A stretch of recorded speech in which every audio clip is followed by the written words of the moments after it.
నమస్తే, welcome to our channel. ఉమ్మడి ఆంధ్రప్రదేశ్కి ముఖ్యమంత్రిగా, విభజిత ఆంధ్రప్రదేశ్కి కూడా ముఖ్యమంత్రిగా, అతి ఎక్కువ కాలం ముఖ్యమంత్రిగా పనిచేసినటువంటి చంద్రబాబు నాయుడు గారు దేశవ్యాప్తంగా కూడా గుర్తింపు తెచ్చుకున్న విషయం మనందరికీ తెలిసిందే. మరి అలాంటి వ్యక్తిని ఎలాంటి సాక్ష్యాధారాలు లేకుండా ఒక స్కామ్లు ఇరికించి మరి గత ప్రభుత్వం అంటే వైఎస్ జగన్మోహన్ రెడ్డి హయాంలో అరెస్ట్ చేయించిన విషయం మనందరికీ తెలిసిందే. కరెక్ట్గా ఈ రోజుకి ముఖ్యమంత్రి చంద్రబాబు గారు అరెస్ట్ అయ్యి 1 year అవుతుంది. ఇదే గత September 9th ఆయన అరెస్ట్ చేసి జైల్లో పెట్టడం జరిగింది.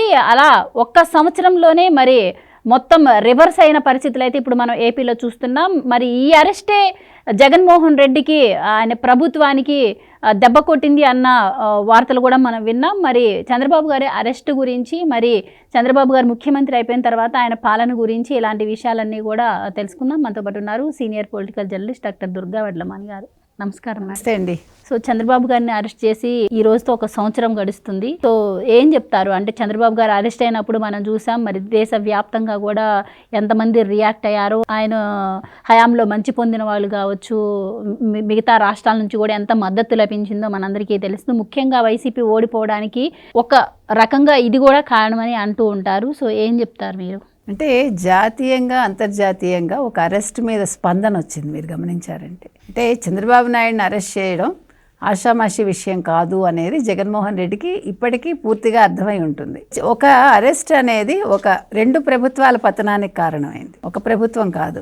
మీరు గమనించండి, అటు ఆంధ్ర ఇటు తెలంగాణ. అంటే 2 నాయకులు తమ ముఖ్యమంత్రి పదవిని కోల్పోయారు. ఒకళ్ళు ప్రత్యక్షంగా, మరొకరు పరోక్షంగా. ప్రత్యక్షంగా జగన్మోహన్ రెడ్డి తన పదవిని కోల్పోతే, పరోక్షంగా బీఆర్ఎస్ నేత కేసీఆర్. అంటే మనం కొన్నిసార్లు స్పందించాలండి. స్పందన లేకపోతే ప్రజలు గుర్తుపెట్టుకుంటారు.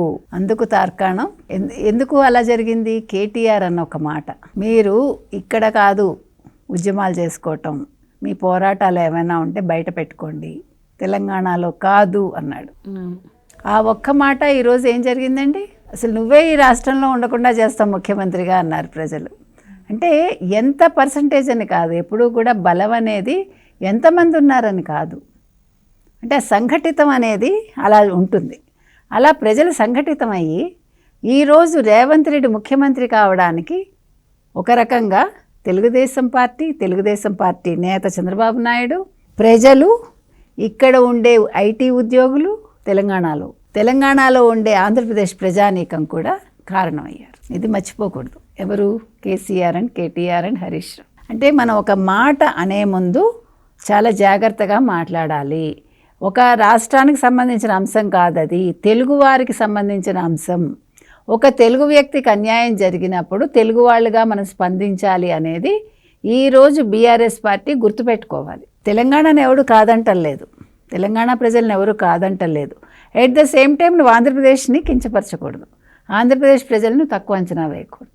అది నీకు ప్రజలు ఒక గుణపాఠం నేర్పారు. ఇకపోతే అంతర్జాతీయంగా చంద్రబాబు నాయుడు అరెస్ట్ని ఖండించారు. ప్రతి ఒక్క తెలుగువాడే కాదు, తెలుగు కాని వాళ్ళు, తమిళులు కావచ్చు, కన్నడిగాస్ కావచ్చు, అందరూ కూడా అంటే అది మన వ్యక్తి అనుకున్నారు. ఎందుకంటే చంద్రబాబు నాయుడు ఒక దేశ నేతలాగా, అంటే అతను ఒక కేంద్రంలో చక్రం తిప్పిన వ్యక్తి. అతను కేంద్రంలో అన్ని పార్టీలకి సంబంధించిన వ్యక్తి, ఒక పార్టీకి సంబంధించిన వాడు కాదు. తెలుగుదేశం నాయకుడు అయినప్పటికీ ఆయన అందరూ కావాలనుకున్నారు. ఆయన ఉండాలి కేంద్రంలో అనుకుంటే, ఆయన నాకొద్దు, నా రాష్ట్రం నాకు చాలు అనుకుని తన్ని తాను రెస్ట్రిక్ట్ చేసుకున్న వ్యక్తి. ఈరోజు ఒక 74 ఏళ్ల వయసులో ఒక యువకుడిలాగా ఆయన గత 10 రోజులుగా చేస్తున్న వరద సహాయం చూస్తే ప్రజల నమ్మకం వమ్ము కాలేదు. ప్రజలు ఈ నాయకుడిని కావాలనుకున్నందుకు ఈరోజు వాళ్ళు ఆనందంగా ఉన్నారు అనేది మనకి కళ్ళ కట్టినట్టు కనిపిస్తోంది. రెండోది, September 9th ఏదైతే వాళ్ళు చేశారో, September 8 రాత్రి నుంచి మొదలుపెట్టి 9 అరెస్ట్ చేసిన విధానం కావచ్చు, తీసుకొచ్చిన విధానం కావచ్చు, ఇవన్నీ కూడా ఒక కొత్త పొత్తుకు నాంది పలికింది. జనసేనకు సంబంధించిన పవన్ కళ్యాణ్ తన స్నేహహస్తాన్ని చాచి సంఘీభావాన్ని తెలిపి భువనేశ్వరి గారికి, అమ్మ నేనున్నాను, మీరు బెంగపెట్టుకోకండి అని చెప్పటమే కాదు, లోకేష్కి ఒక అన్నలాగా అతను ఉండి ఒక పెద్దరికంగా, అంటే మనకి ఒక క్రైసిస్ వచ్చినప్పుడు ఒక వ్యక్తి ఎవరి ముందుకు వచ్చినా కూడా అది చిన్న హస్తం అన్న చిన్న సాయం అని కాదు, ఆ టైంకి అది చాలా పెద్ద సాయం అవుతుంది. సో ఆ రకంగా ఎవ్వరూ ముందుకు రాని టైంలో పవన్ కళ్యాణ్ రావడం అనేది మానసిక ధైర్యాన్ని చంద్రబాబుకి ఇచ్చింది. అదేవిధంగా భువనేశ్వరి గారు నిజం గెలవాలి అని ఒక పాదయాత్రకి నాంది పలికింది. అంతకుముందు లోకేష్ చేసిన యువగళం పాదయాత్ర కావచ్చు, చంద్రబాబు నాయుడు గారి పాదయాత్ర కావచ్చు, అంటే ఇది ప్రాజెక్ట్స్ మీద, ఇవన్నీ కూడా వైసీపీ వాళ్ళకు ఒక భయాన్ని పుట్టించాయి. అయ్యో ఏంటి తెలుగుదేశం పార్టీ బలోపేతం అయిపోతోంది, వచ్చే ఎన్నికల్లో మనం గెలవమేమో అనే భయమే ఆయన అరెస్టుకు దారితీసింది. దారితీయటమే కాదు, చాలా వాళ్ళు నీచంగా ఆయన్ని చంపడానికి కూడా కుట్ర చేశారని వార్తలు వచ్చాయి మనకి. తర్వాత ఆయన ఎన్ని రకాలుగా మానసికంగా శారీరకంగా హింసించాలో అన్ని రకాలుగా హింసించారు. వాటన్నింటినీ తట్టుకుని 54 రోజుల తర్వాత ఆయన ఒక సాహసోపేతమైన నాయకుడిలా బయటకు వచ్చాడు. ఆయన ప్రజలు నీరాజనాలు పలికారు. ప్రజలు మీరు కావాలి చంద్రబాబు నాయుడు గారు అన్నారు. తెలుగుదేశం కూటమిని గెలిపించారు. తెలుగుదేశానికి 138 స్థానాలు ఇచ్చారు. 164 స్థానాలతో ఓవరాల్గా కూటమిని గెలిపించి ఆయన ముఖ్యమంత్రిని 4వ సారి చేశారు. ఇవన్నింటికీ కూడా ఒక్క అరెస్ట్ కారణం ఖచ్చితంగా. అంటే ఒక 50% అయినా అరెస్ట్ అనేది వైసీపీకి దెబ్బపడింది. మిగతాది వాళ్ళు చేసిన అవినీతులు, అక్రమాలు, దందాలు, అట్రాసిటీస్ ఆడవాళ్ళ మీద అవన్నీ కూడా కారణాలయ్యాయి. ఇంకొకటి ఏంటంటే సెప్టెంబర్ 9, 2023 చీకటి రోజు. ఎవరికి? తెలుగుదేశానికి కాదు, వైసీపీకి. సెప్టెంబర్ 9, 2024 వెలుగు రేఖలు తెలుగుదేశానికి.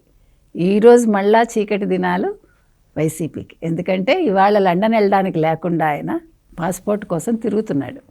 ఇప్పుడు యలహంక ప్రాజెక్టులో యలహంక ప్యాలెస్లో దాంకుని అక్కడి నుంచి స్టేట్మెంట్స్ ఇస్తున్నాడు.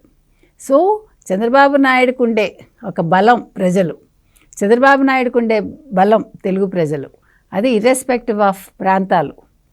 అదే అంతర్జాతీయమా, జాతీయమా, తెలంగాణనా, ఆంధ్రానా, కర్ణాటకనా, తమిళనాడా కాదండి.